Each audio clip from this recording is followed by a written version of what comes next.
my son has had many suicide attempts and has had kind of chronic suicidality. It blindsided me at age 15, and I had no idea, and I did not even put it together with his adoption trauma. But adoption is love, right? Yeah. Oh, it's so great. You guys did such a great thing adopting him. What we saw as just a super compliant, amazing kid was a super people pleasing, traumatized, trying to mask a whole lot of pain. And so it was a huge pill to swallow for me as a mom. But if I would have known that statistic, adoptees 36.7 times more likely to attempt suicide, I would have gotten him. Again, babe, when you know better, you do better. That's right. Hi, everybody. I'm so excited to have you back today to flip your mindset. Today's episode, I am joined by Beth Syverson. Beth is a certified adoption coach. She's an adoptee advocate and the co-host of the Safe Home podcast. Beth and her son, Joey, have shared their family's journey through Joey's addiction struggles and mental health challenges, offering support and guidance to other families dealing with similar issues.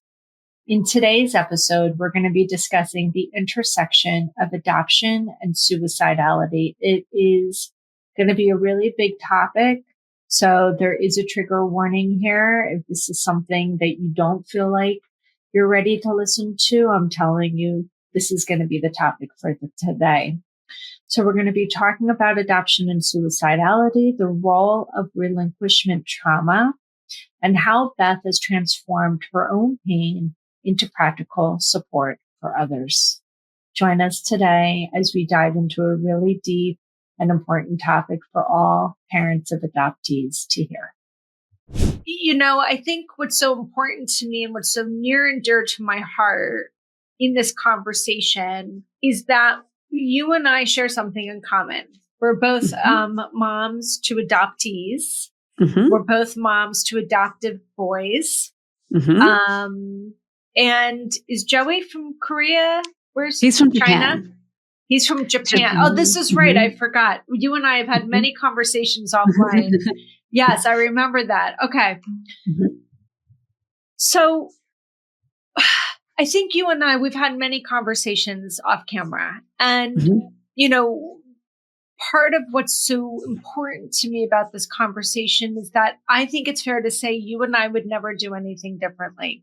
I want to preface that up front. But there is a lot of information that is not shared with families when they're going through this process of starting their families, that would have been very beneficial if we had it earlier on. And unfortunately, too many of us learn this information, what I'll say is baptism by fire. Yeah. And if I have any of my, you know, other families that I know listen to this podcast that have adoptees that I've met through the process over the last 2 decades, I know that they too learned some of the things that we're going to talk about today with this baptism by fire in mind. When I adopted my kids, one of the things that was really talked about in our, I'm going to put in quotes, lessons or in our workshops beforehand was a lot about racism, prejudice, and that's all really important. We were going to be having a transracial family. We were going to be bringing kids into our family that didn't look like us. All of that's so important. I have no recollection of anyone talking about attachment or the importance of attachment or what our kids might have been experiencing, albeit very young before they came to us, that could potentially be impacting this community of kids well after the fact. So, you know, what I really want to talk about, what I want to start with was this concept of how adoption and mental health are often closely intertwined. From your perspective, what is the connection between adoption and relinquishment trauma and suicidality, because I know this is something that's near and dear to your family's experience with Joey. Yes. Yeah. Unfortunately, my son has had many, many suicide attempts and has had kind of chronic suicidality, just like always, not always, always, but often feeling like suicide is, well, that seems like the next best option. So it's been something that we've dealt with for the past 6 years or so. He's been okay for the last 6 to 9 months. So it's calmed down quite a bit. He has other issues, but the suicidality seems to have calmed down a bit. But man, it blindsided me at age 15, and I had no idea, and I did not even put it together with his adoption trauma. I didn't even know about adoption trauma when all this was going down. It took an adult adoptee that was an acquaintance of mine that said, "Hey, isn't Joey adopted?" I'm like, yes. What does that have to do with any of this? And she's like, you might want to read The Primal Wound, which is a really great book if you can manage it. It's by an adoptive parent, social worker, Nancy Verrier.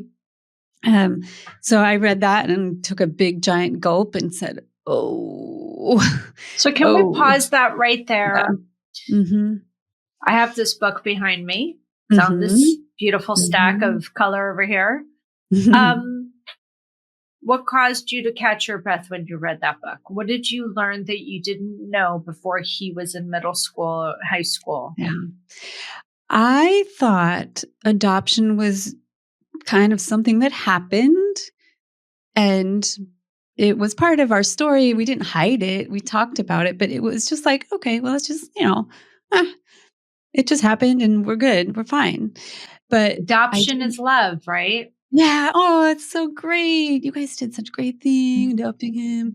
And he was grateful. I know adoptees think about being grateful, but he was grateful. And up until his, crisis, he was an amazingly compliant, delightful child. Like super good. Like we were like patting ourselves on the back, saying, "Man, we are good parents." Then all hell broke loose. He tried to kill himself, and we found out he had been using drugs, and you know, everything changed. So what we saw as just a super compliant, amazing kid was a super people pleasing, traumatized, trying to mask a whole lot of pain, and so it was a huge pill to swallow for me as a mom. It took away all my ego of, oh, I'm such a great parent. Yeah, no, I was super clueless about this major, major piece of his life. I was not attuned because he had given me some clues along the way that, looking back, I'm like, oh, he was trying to tell me he was in a lot of pain, and I just missed it. So So, can I wrap you back a bit? Because sure. I could have someone listening and they could be like, well, my kid's super compliant. Mm-hmm. It doesn't mean they're extreme people pleaser, Sure. right? Mm-hmm. Yep. So I'm just playing devil's advocate there. What led you to connect a dot that my kid's super compliant? Insert, oh my God, my kid doesn't know how to not show up outside of this people pleasing part. Yeah, it was mostly in retrospect and just in him telling me, "Yeah, mom, I was a really good kid because I literally didn't want to get given away again." Like, yeah, that's really hard to hear, huh? It's it's Yeah. like it's like a punch in the gut. And, of course, I would never think to give him away again, but this is his fear, his lived experience of the very first thing that happened to him was to be given away. And as an infant, and this probably occurred in utero, I believe, when a birth mother or first mother is considering adoption while they're pregnant, things are probably not going great. This is probably not because things are just perfectly lined up. These are very stressful times. And so our children are being bathed in cortisol and this sense of insecurity and anxiety. And so this is the very first thing he knew. So this is kind of informing everything. And so it was in retrospect. And this is why, why I'm doing what I'm doing, why I'm talking to you right now, why I write the book, why I do these things to help other parents wake up quicker than I did, because it was almost too late when I woke up. Let's talk about relinquishment trauma. Let's define that, because, you and I throw around these words, this vocabulary, like it's nothing, right? Yeah, we're so used to it. We're so used to it. But Yeah. how would you define that primal wound? Mm-hmm. How would you define relinquishment trauma? Yeah. So an infant only knows their mother from in utero, and it is a very strong biological need to be attached to that birth mother, especially for the first, 6 months. It's like super crucial for development, for human development. Even puppies don't get removed from their birth mother for months, right? But for some reason, we do it to humans. And my son had 2 weeks with his birth mother after he was born. And I can only imagine how stressful those 2 weeks were, where they were trying to figure out what to do with this child. And so that relinquishment trauma, and it can happen later. Some adoptees get adopted later, or foster kids get relinquished sometimes multiple times. So, but typically when we say relinquishment trauma, we're talking about that initial wound as an infant for an adoptee. And that's only part of the trauma that adoptees experience, because there's also adoption trauma, which is trying to fit into this whole new family and like feeling like a foreigner, and like, how does any of this work, and where's my mom? And so we've got the relinquishment piece, we've got the adoption piece, and whatever else happens. Sometimes there's abuse or other horrible things that can happen in this new situation. So let's talk about the typical thing that many adoptee parents hear, adoptive parents hear, which is, not in our case, but in other people's cases, you adopted them at birth. Yeah. There's no way that they remember. Yeah. Or your kids, I'll get this. Well, how old were your kids when they came home? Like, as though they're trying to justify something. And I'm like, they were 6 months and 9 months old. Like, nah. Yep. Oh, I get that all the time. Right. So what's your response to that? And maybe it's not the response that you give, but what's the response in your head first? Yeah, I receive that from psychiatrists and professionals who should know better, and many, many lay people. So I hope that people who aren't even in the adoption constellation, who aren't affected by adoption themselves, are listening, because they know someone, or they might have a student or a client, or, a friend. So,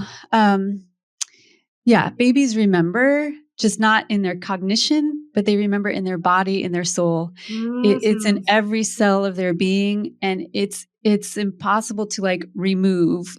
You can't just take that relinquishment trauma and put it somewhere else. It's there. It's built in to their DNA, I really believe. And it's at a deep, deep, deep level that you can't reach with talk therapy, or with, like a 6-week treatment, blah, blah, blah. It's a lifetime of, integrating what happened. This is the adoptees' work, integrating what happened to them, how they felt as that infant, and how they are coping today. So I think there is healing available to adoptees. I don't think they're a lost cause, or that they're permanently wounded. I think that there is healing available, but it takes a lot of deep, deep work, more than most, non-adopted people have to ever think about. I'm going to ask you a controversial question, because we hear this often. People are like, oh my God, CBT is the golden child of therapy. Right? Yeah. So is it, in your opinion, that CBT is an appropriate therapeutic model for somebody who's gone through relinquishment trauma? CBT, I think, would be fine if someone were trying to quit smoking, or create new behaviors, or have some sort of goal in mind. But in my experience, heck, even for my own trauma, CBT doesn't catch it. It doesn't get to it. Let's talk about why. Yeah. CBT, I believe, and you're more of an expert on this than me, but it only touches the front part of your brain, the cognition, the thinking part. And when you're an infant, or when your trauma occurred when you were a little person, a little child, your cognition is not on board yet. Infants aren't thinking. They don't have words. They don't have thoughts. They have feelings. They have instincts, and they have like, oh God, this is not safe. But it's not a thought. This is not safe. It's embodied. And I think it's really important for people to understand safety doesn't mean you're being abused or experiencing violence or aggression, right? Mm-hmm. So let's just take any typical random child's story in adoption. Mm-hmm. Let's just use any country, for example, outside of the US, but even in the US, even if it's in a domestic adoption, and say it happens at birth. Okay. You're talking about relinquishment. We're talking about the fact that you've been connected to this being for 9 months. And maybe if you adopt your child at birth, you're removed immediately. Maybe in your case, your child was with their birth mother for 2 weeks, right? Sometimes it's longer, sometimes it's shorter, but remember, before we are Japanese, before we're American, before we're anything, before we're even human, we're mammals. Yeah. Yeah. And as mammals, we must adapt to any kind of threat to our nervous system. So when we are removed from our origin of source, when we are removed from, all that we know, there's going to be a sense of lack of safety in the nervous system. Where's my person? Where's my mom? Yes. Yes. Where's my person? Where's the thing, the entity, the being that I am naturally attached to? And because that cognitive piece is not developed, that rational brain is not developed, it's all in a feeling. The sense is, what's wrong with me? It's a rejection. What's wrong with me? It's internalized. Right. That I'm no longer with this person. They don't understand the puts and takes of what's going on. If you happen to be in a foster care situation, that might happen. And that, what I'll call a rupture, or that disruption of attachment, could happen multiple times. Yes. Yes. Even if it happens once at birth, and you're adopting that child at days old or 1 day old, or it still occurs inside their system, and they must adapt. So we know we've got 4 adoption options, right? Naturally, our innate adaptability is we either fight. Well, you're not fighting as an infant. You might cry. You might cry. You might throw a tantrum. You might try to express your discomfort in your nervous system. You might be agitated. You can't physically fight it out. You can't leave. You can't flee. You can't talk yourself out of it. You can't fawn. You can't people please. You can't express yourself in any other way. So my experience has been, from all the research I've done, the people I've worked with, is that your next rational way of coping is you're going to freeze. You're going to disconnect. You're going to remove yourself from your body. You're going to remove yourself from the situation. You're going to be present, but you're not going to be present. In a clinical way, they call that disassociation. Yes. Right? We hear people with dissociative disorder. I mean, you're learning how to cope. You're like, here's a stressful situation. I only have an innate few ways of doing this, and you're not thinking of any of this. It's all subconscious. I need to remove myself from this situation because I'm being flooded with a set of emotions I don't know how to process. Yes, I totally agree with you. And it happens very subconsciously and quickly. And our you got to kind of hand it to them. These infants, they use what tools they have. And they're savvy, man. They figure it out. They survive. And I'm so grateful. I'm grateful that there are those survival mechanisms. It creates problems, but at least it got them through, that dissociation, that checking out. And my kid was not he was kind of a hyper little boy. He was like wild, running all the time, but that was part of his checking out. He's like, whew. And it was a bit of he kind of likes flight once, It's not keep as my an body infant. in motion. Yes, keep moving, keep moving, keep moving. I can't sit still. I can't. If I sit still, I feel stuff. So I'm not going to sit still. So looking back, that hyperactivity, which people will label ADHD. Was he diagnosed ADHD?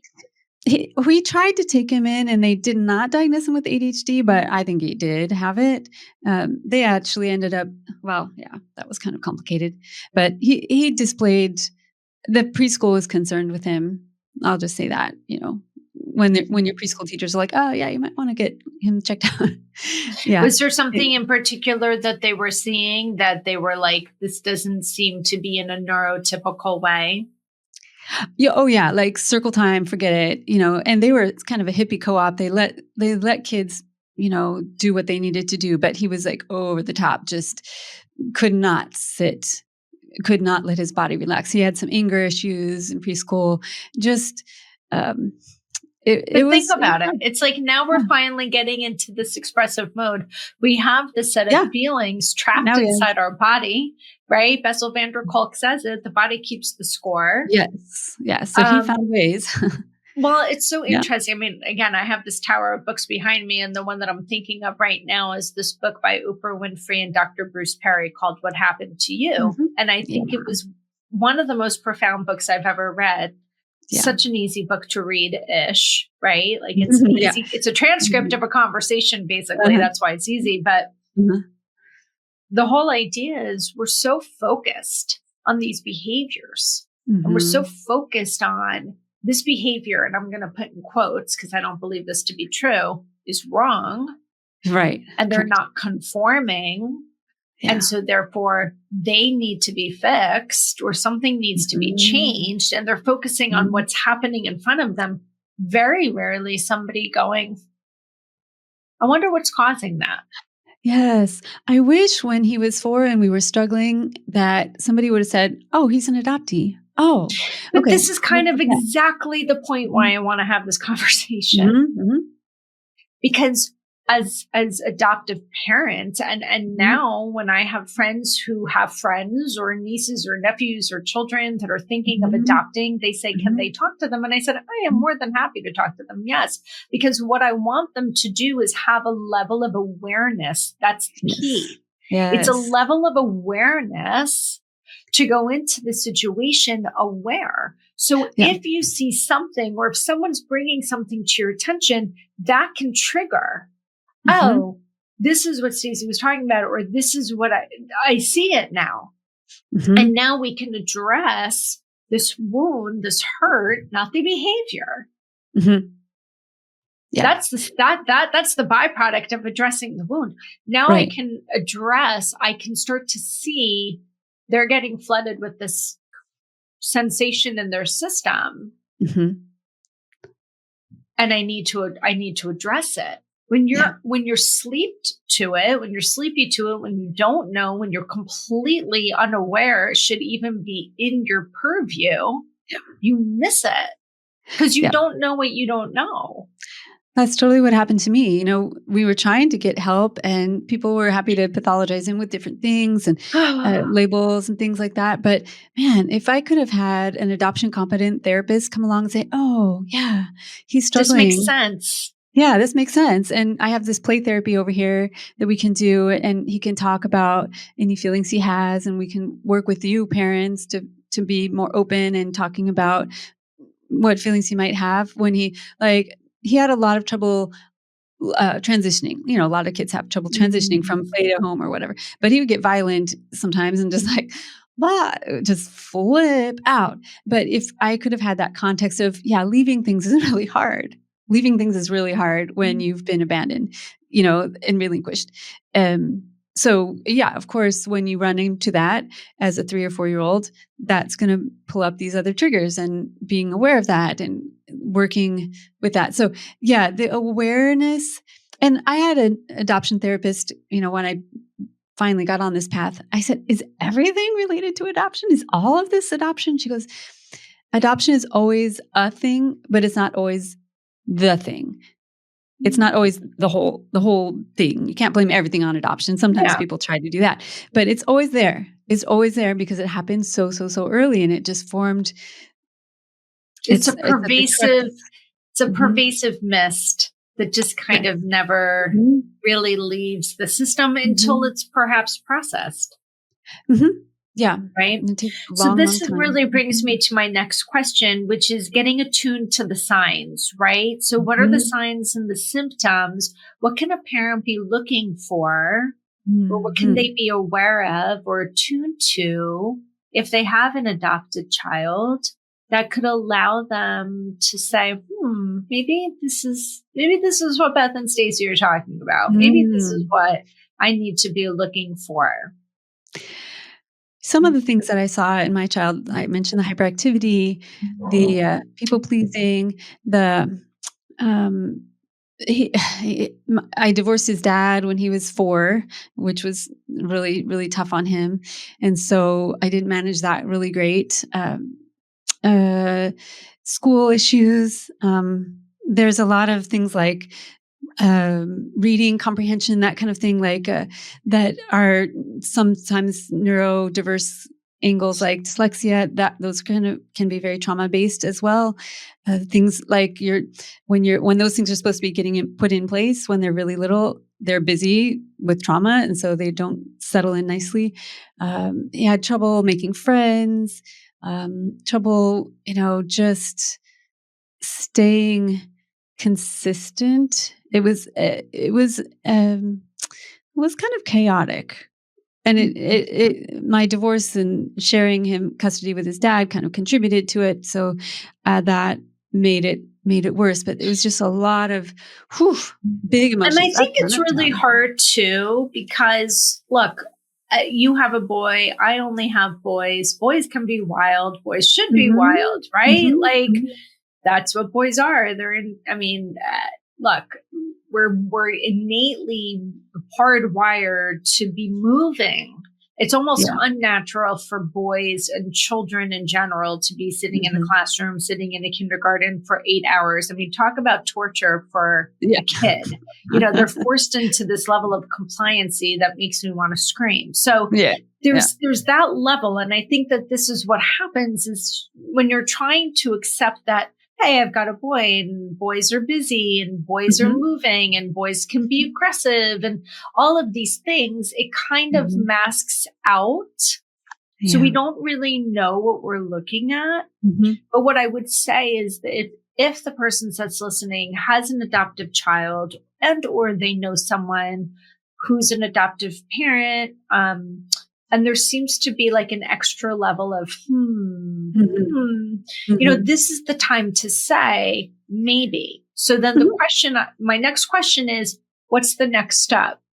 Like if somebody's Yeah. suspecting or now aware of and attuned to, I should probably take this piece of data Mhm. into consideration when it comes to my child.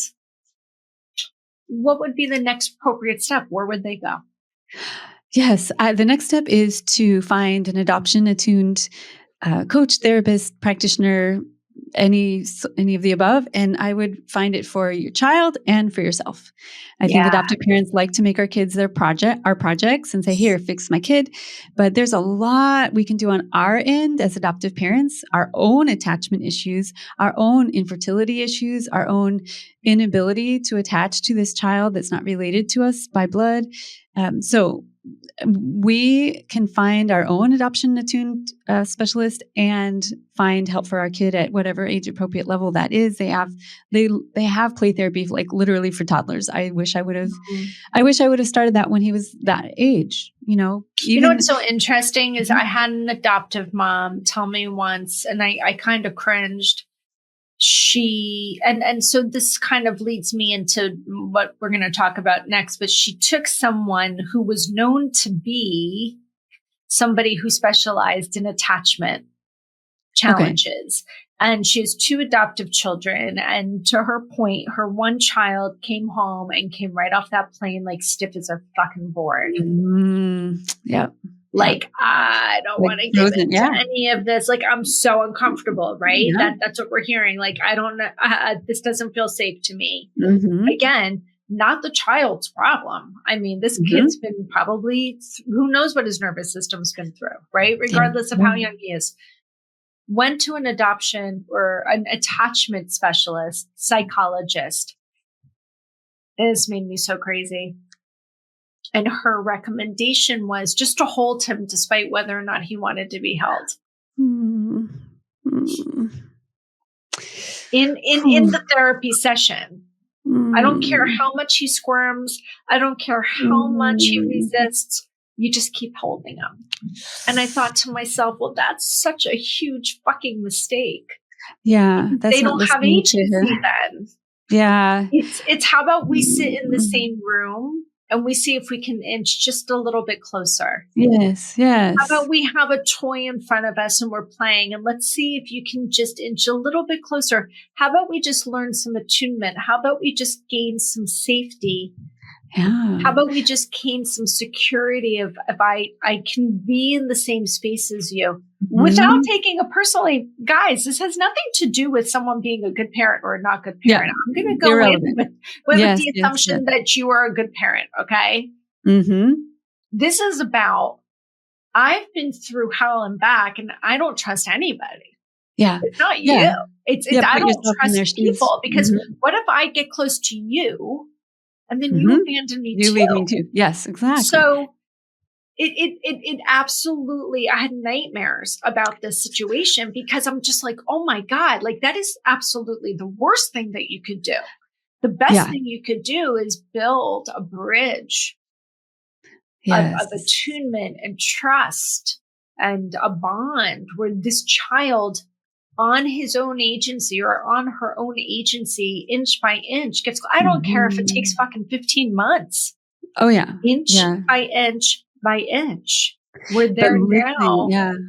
So my point in saying that is attachment theory, adoption trauma, relinquishment trauma. We know it. I wouldn't say it's overly popular or really an easy thing to find. And some of the people that are out there doing it, antiquated. You know, maybe this person was trained 30, 40 years ago. So yeah, it sounds like those people that tried to force their kids to sleep and just let them cry it out. It sounds like that kind of philosophy. Like, it was old school, my friend. Yeah. I was like, oh, no. So this brings me to your amazing heart and your amazing vision of creating this constellation of appropriate support. So can you tell us about this database of support that you have poured your heart and soul into? Yeah, thank you. And you are part of it. It is called Healing the Adoption Constellation Database. There are, I think, 108 practitioners in there right now, and there are therapists. And by the way, there are other databases of just therapists that are adoptees, which I also highly respect. And they're actually, that database is in this database. But our database is the practitioners are adoptees, birth parents, adoptive parents, and allies, not impacted by adoption themselves, but they all work with the adoption constellation. And when I say that adoption constellation, that means all of those people I just mentioned, plus grandparents and siblings. Constellation kind of implies all of the people surrounding an adoptee. So the Healing the Adoption Constellation database provides therapists, coaches, Reiki practitioners, kind of all the different varieties and healing modalities that there are. And many of these people can work worldwide. The trouble with therapists, I mean, I have therapists. I think they're great. I often advocate for people to have therapists, but they almost always can just work in their one state or whatever state they're licensed in. So I wanted to make sure and include coaches, because I am one too, and that coaches can work worldwide. We can, for better or for worse, coaching is not regulated very well at all, but it allows us to work worldwide. So I have coaches from around the world. all sorts of practitioners, people who use plant medicine and astrology and somatic healing, which is so critical for this trauma that we're talking about that's in our bodies, somatic healing. In the database, you can, filter it for people who work with 10-year-olds and people who work with birth parents and people who work only in Indiana. And you can filter and, drill down to just find exactly what you're looking for. I forget exactly how you and I were put in touch. It might have been Ann Coleman. I think it was Ann Coleman. Yes. Okay. Because Ann's the best. I love Ann. She's been on my podcast. So if you're new to my podcast, you want to go find the episode with Ann Coleman because it's incredible. She's great. But Ann is an adoptive mom of a teen who struggled. And I use Ann a lot in my thought processes when I'm thinking about working with other families because her child was adopted domestically. She had him within a day of being born. So, no matter what your experience is, whether it's immediate or not for the child, it's impactful. Yes. And gosh, when I found out what you were doing, it gave me a big breath of fresh air because it is so needed in the community. One thing I've heard when I've talked to other adoptive parents, and we've talked about things that their child struggled with, and I've been able to get them to see that actually the child's behavior, the child's reaction, or the child's response to their environment was a very normal and appropriate response for a set of very inappropriate and abnormal circumstances. This is not normal to be removed from your birth family. It's just not biologically. It's just you're missing something, right?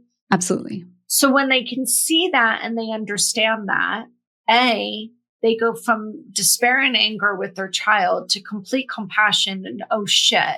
But what happens is there's this level of shame and guilt then that the parent feels because they feel as though they added salt to the wound, which newsflash, we've all done that. Like that is, hello. I don't care if your child's adopted or not. We all do it. Yes. Right. Yes. Like no one's perfect. Even the specialists in the world, we all do it. However, and I'm curious to what your take would be on this. My response for that typically is, babe, when you know better, you do better. That's right. That's right. And there's no coulda, woulda, shoulda. There's no, I should have known better and I didn't know better. And gosh, I'm a horrible parent, which is where this shame comes in. It's up to this point with the information that I had, with the knowledge that I had, I did the best that I could. Yeah. And now that I know something different, I can change course. And there have been many times with my own children, whether it's adoption related or not, I've been able to say, hey, now I know a piece of information I didn't have and I fucked up. Yeah. So it wasn't about you. It wasn't intentional. It wasn't malintent on my part. It was a lack of knowing. Yeah. And so I'm just going to ask for grace. And now that I know better, I'm hoping that you'll give me the opportunity to show you that I can do better. Yeah, that's beautiful repair. And that's all that we can do. And it is repair. And by the way, that's the beginning of repair. That doesn't fix anything because that's just me taking ownership and accountability of my part. They get to choose if they want to come forward and connect with that or not. And if they choose not to, that's okay. That's part of the healing. That's part of saying, I love you so much. I don't care if it takes 10 years. I'll be here. I'll be waiting. Yep. And if you take an inch closer, I'm not going to run to you and say, oh, good. Now it's, you've taken an inch closer and I'll wait. And I'll wait because these kids have been through so much. And the worst part of it all is the onus is on them for the repair of all the ruptures. Yeah. It is an internal job. I agree. And it sucks because, we cannot fix them. Even after we realize what pain the adoption caused or whatever, even if we realize our part in it, we can't fix our kids. Our kids, it's an inside job. They have to do their own work. But what we can try not to do is make it worse by Right. like dumping our guilt and shame on them. Like, oh my God, I feel so terrible. Oh. And like throwing that at them every 5 seconds. They don't need that. That's something we need to work on our own. And I agree. Yeah, I didn't know. I didn't know what I didn't know. So giving ourselves grace, and it's like intensive therapy and whatever healing It modalities is. that you need to find. So the parents, that's on us to do that work. Yeah. We cannot throw that at our kids and ask them to relieve us of that guilt and shame. That is not their job. Their job is to figure out their own shit, and we have to figure out our own stuff. And it's really, really hard work. But yeah, the beating ourselves up, there's a certain level of, yes, accepting what I did, what I didn't know, and kind of coming to terms with that. And then there is, at a certain point, of giving ourselves grace and saying, okay, I didn't know, and I will do better now. And I will try to help other people not do what I did. I have been on that journey. It is not pretty. No, it's really I have hard. done so much work in that space, and I don't think we're ever done doing work in that space. Mm-mm. We're constantly learning. And, what's coming to mind for me is the parent that's not willing to, or I'm not going to say not willing to, okay. I'm thinking of the parent that's listening to this podcast that's having a visceral reaction to this conversation. Yeah. I'm thinking of the parent that wants to say, fuck you. Sure. I was a good mom and I gave them a good home, or I was a good dad and I gave them a good home. And what about me? Like, I did everything right. And you have no right to say that I didn't do anything right. We have no right. The child has no right. How could you possibly say that you felt neglected, or how could you possibly say that you felt rejected or abandoned when all I ever did was love you? Yeah. So what I would say to parents like that, and I run into them a lot, and actually they unsubscribe from my mailing list all the time because they're like, oh, I don't want to hear this. What I would suggest is, if they feel that defensiveness coming up, like, oh, but I love my son, I did everything I could for him, to use that as a place for curiosity. Why am I so defensive? Like, usually when you're defensive, there's a little knot of truth in there. Otherwise, you wouldn't be defensive. So I would take that defensiveness and go, let me look at that, and take that to your therapist or an adoption competent therapist or coach or somebody that you trust, and start working on your reaction to that. And believe me, I threw that fucking book away, Primal Wound. I had to toss it a couple of times, like, oh, no, I don't want to hear this. Nobody wants to hear it. I mean, it's not fun and games. This is tough stuff.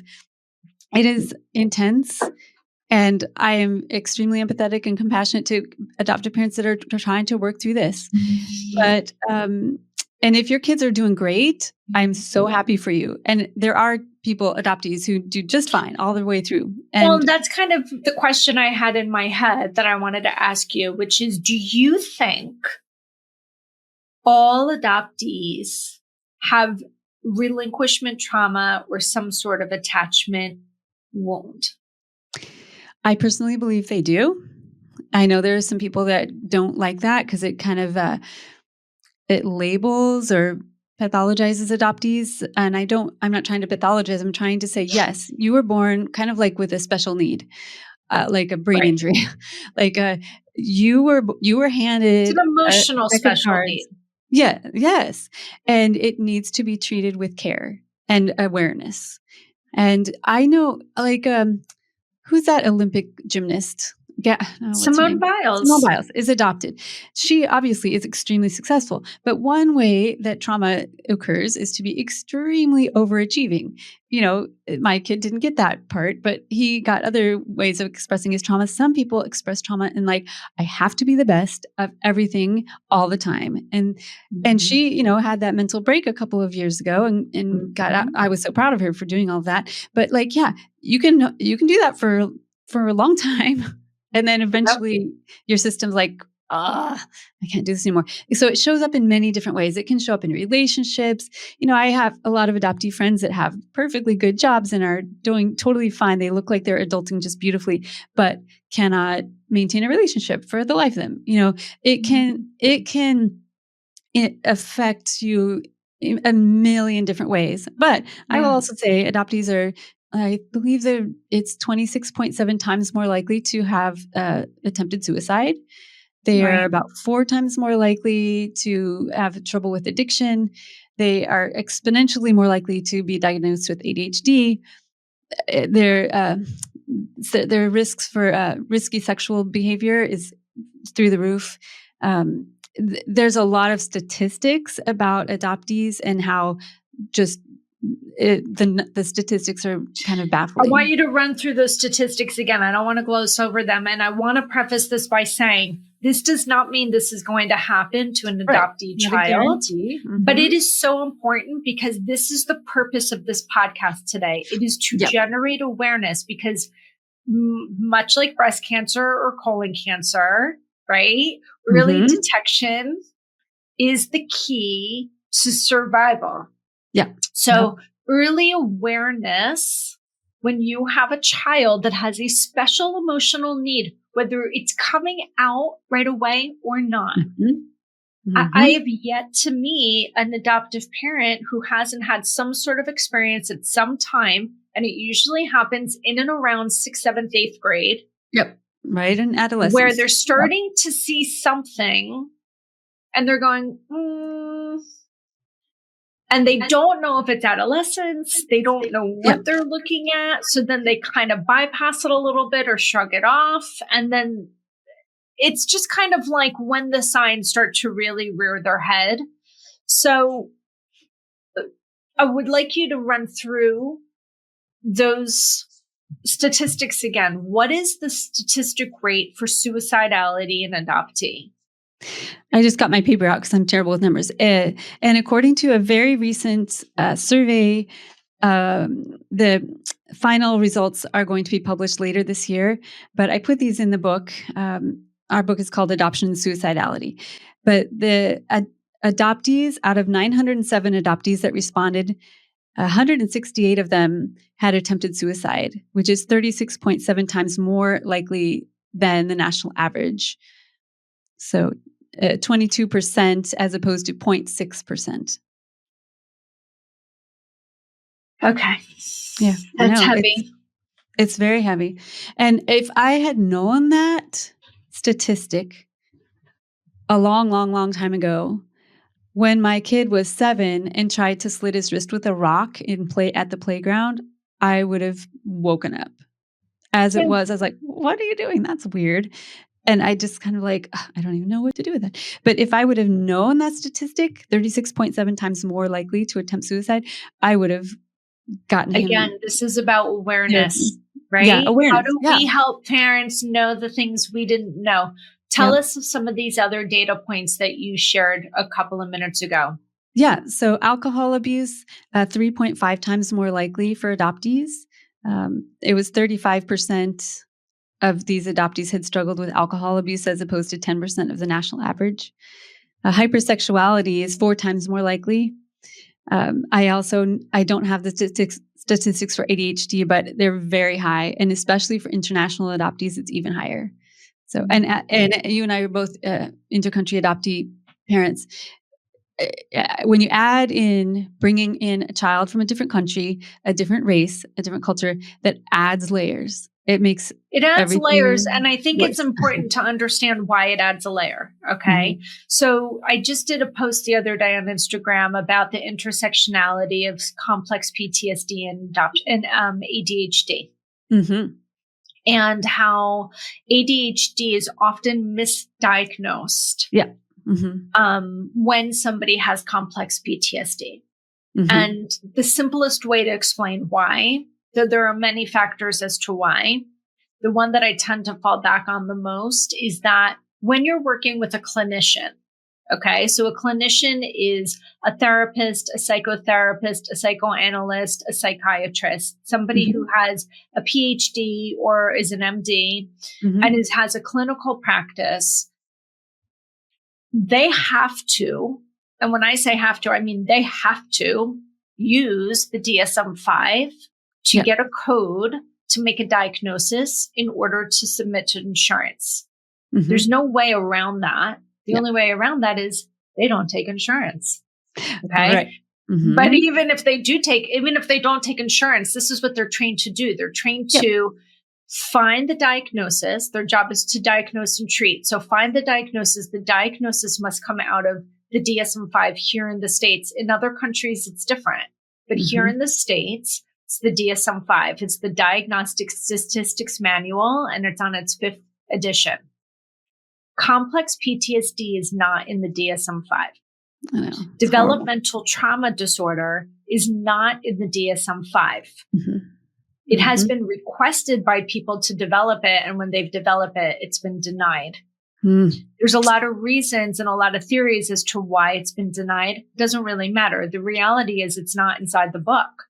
So if a patient is coming in and they're presenting with a set of symptoms, they have to find the diagnosis that's most in alignment with what's being presented to them. If the appropriate diagnosis of complex PTSD or developmental trauma disorder is not there to pull from, they must find something else that is similar. The crossover in symptoms between ADHD and complex PTSD is outstanding. Yeah. Memory retention issues, impulsivity issues, hyperactivity issues, anything that gets you into that hyperarousal state or that hypoarousal state. Right? Because we don't have a wide tolerance of capacity when we're walking with complex PTSD. And I should just state, complex PTSD is when you have a series of prolonged chronic periods of stress during your developmental years. They say 0 to 12, 0 to 9, somewhere in that space where you're forming your brain, your nervous system, and more importantly, your actualization, how you see yourself. And then that indicates how you're going to interact with others and the world around you. Okay. That's complex PTSD. There's an intersectionality between the two that are very, very similar. So if the appropriate diagnosis is not in the book, they're going to pull the one that is the most likely to it. The problem with that, because a psychiatrist will tell you, oh, it doesn't matter because they're going to be treated with the same medication anyway. I've heard that.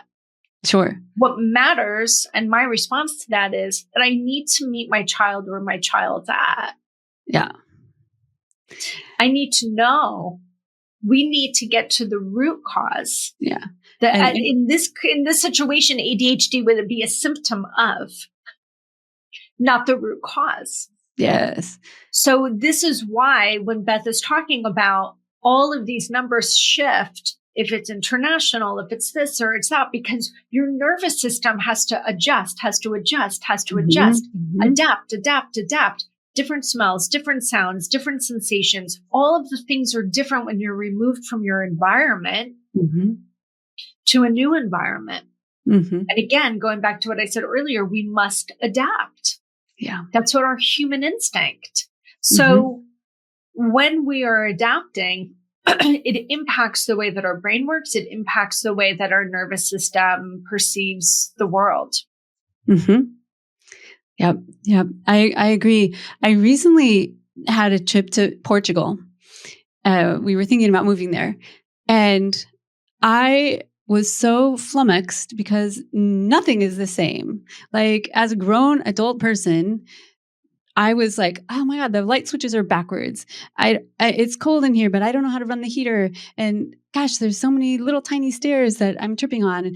And like every little thing in that country is different than what I'm used to. And it made me realize, sheesh, what if you're a little baby, or what if you're a toddler in a foster care situation, and everything you knew is now different, and you have no coping skills, you have no tools. All you have is like these parents that are trying to help you, but doing the best they can. But it gave me so much empathy for that feeling of, oh my God, I don't understand how any of this works. The food, And the was your smell. nervous system reacting to such? I was exhausted, and I had a few meltdowns about buses and, oh my God, I don't know how to do this. And I felt stupid. And, I was super activated, and I went to my typical activation places. It was not pretty in a few moments there. And I was like, God, this is a little taste of what it felt like for Joey when he came to me. He came to us at 7.5 months from Japan.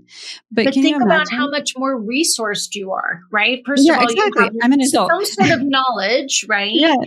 You're Yes. also attuned to your body. You have language, and you Yeah. also have capabilities that Yeah. an infant doesn't have. You And have I the made the ability to. choice. Yeah, I paid for this trip to go to I'm choosing this trip. Our little kids have no choice. They don't even know what's going on. They just get picked up and put somewhere else. And, us adopted parents, we do the best we can. I think 99.9% of us have good Yeah. hearts and are wanting to do the right things.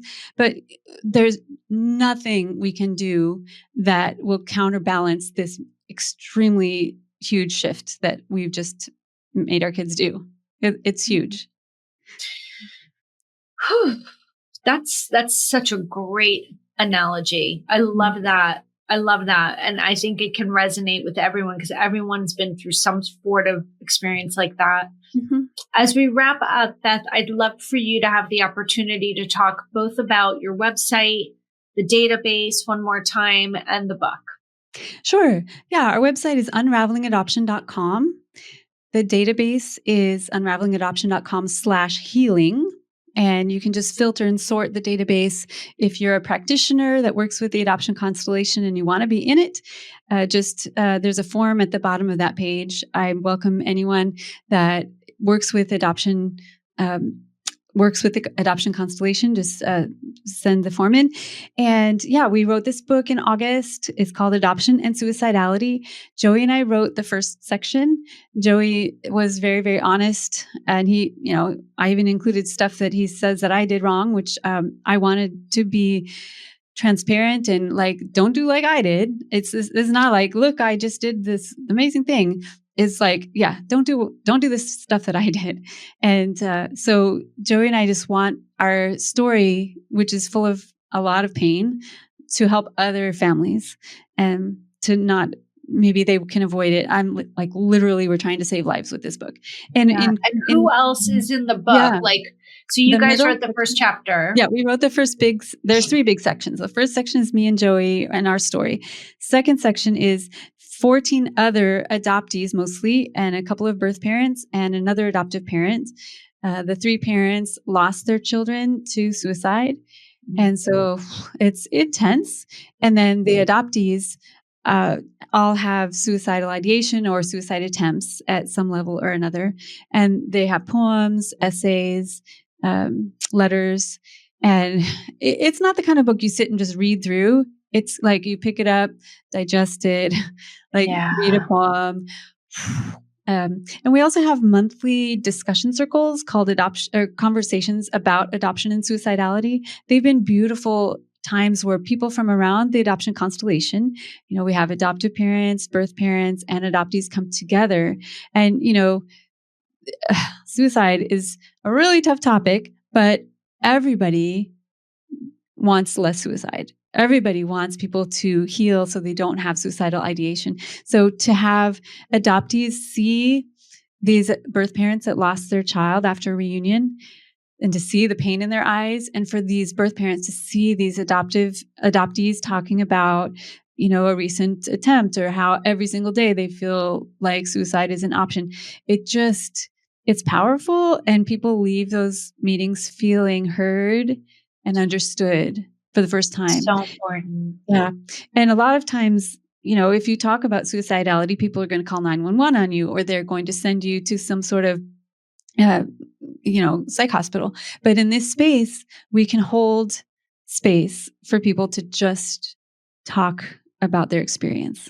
So, so that's been a big part of the last several months. I do other events and things, and I am a coach. I love working with adoptive parents and adoptees too, and birth parents, and just regular people that aren't involved with adoption as well. So, tell us a little bit about your coaching, and also I want you to also be able to talk about your podcast as well. Oh yeah, the podcast. Yes. Okay. So my coaching, when I started the podcast, I was like, I really want to help parents in a more formal way, but I don't have a degree or anything. So I went and got a coaching certificate, and it's through the Virginia Satir Global Network. I'm not sure if you're familiar with Virginia Satir. She was the pioneer of family therapy in the 70s and 80s. And I worked with her protege, Miriam Freeman is my mentor. And I learned this beautiful coaching system where you validate, you help people explore their own solutions and help them move forward. So it's definitely not therapy. It's a way, it works great if people come to me with a problem or with the thing they want to change, and I can walk them through the steps and I help them find their own solutions, which I believe in the Virginia Satir method. It believes everybody has the answers inside of themselves. Yeah. So that's my coaching paradigm.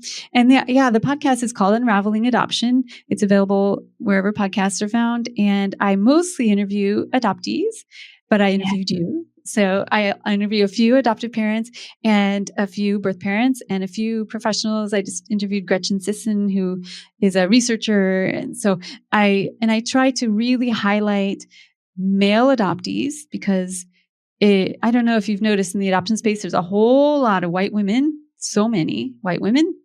So I try to find the men and non-binary people to share their stories, and also people of color who often don't get heard either. So I try to elevate their voices in the podcast, and we have episodes every week.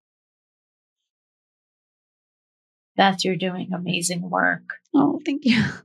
Thank you. I feel very emotional about it, honestly, because, there's so many families that need support. Yeah. There's so many families that need support, and I feel it for them.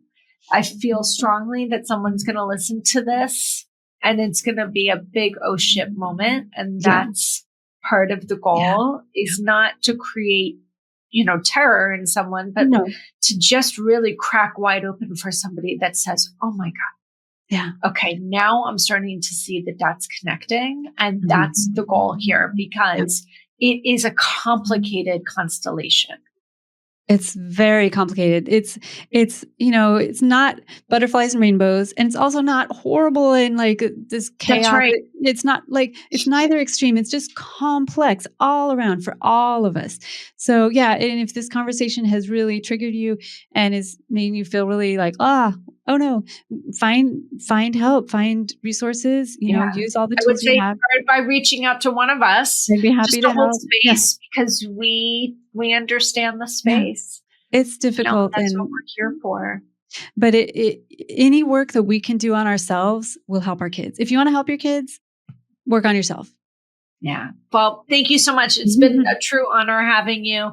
And guys, it's unravelingadoption.com. Yeah. Do not miss it. Thank you so much, Beth. Thank you, Stacey. I want to thank Beth for coming on and sharing this incredibly powerful story and this incredibly important topic. Her family's story is intense, and her expertise in supporting adoptive families from this through mental health challenges is so important. Her journey offers hope and guidance to so many families and adoptees who are struggling. To learn more about Beth's work and the Safe Home podcast, visit her website, unravelingadoption.com. If you found this conversation helpful, please subscribe, leave a review, share it with others who can benefit. Until next time, take care, and please remember, healing is possible even in the toughest moments.